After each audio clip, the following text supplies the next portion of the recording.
마태복음 17장 22절에서 27절까지의 말씀입니다. 제자들이 갈릴리에 모여 있을 때에 예수께서 그들에게 말씀하셨다. 인자가 곧 사람들의 손에 넘어갈 것이다. 사람들은 그를 죽일 것이다. 그런데 그는 사흘째 되는 날에 살아날 것이다. 그렇게 말씀하시니 그들은 몹시 슬퍼하였다.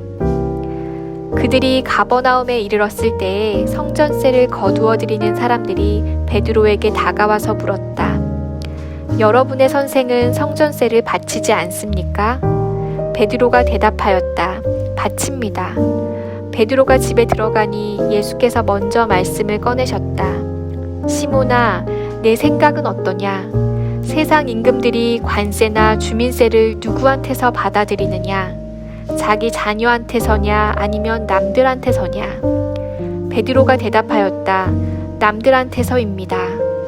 예수께서 다시 그에게 말씀하셨다. 그러면 자녀들은 면제받는다. 그러나 우리가 그들을 걸려 넘어지지 않도록 해야 하니 내가 바다로 가서 낚시를 던져 맨 먼저 올라오는 고기를 잡아서 그 입을 벌려 보아라. 그러면 은전 한 잎이 그 속에 있을 것이다. 그것을 가져다가 나와 내 몫으로 그들에게 내어라. 인생에는 질문이 참 많습니다.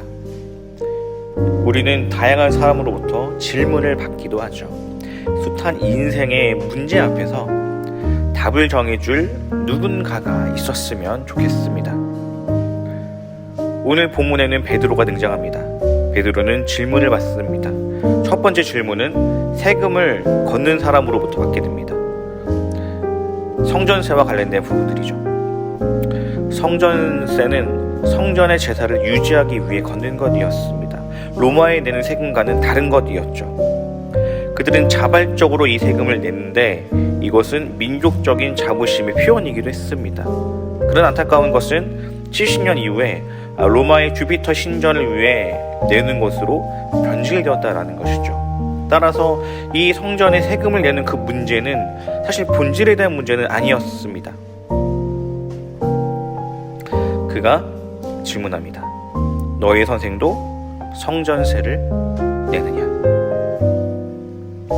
아마도 순간적으로 베드로의 머릿속에는 여러 가지 생각이 들었을 것입니다.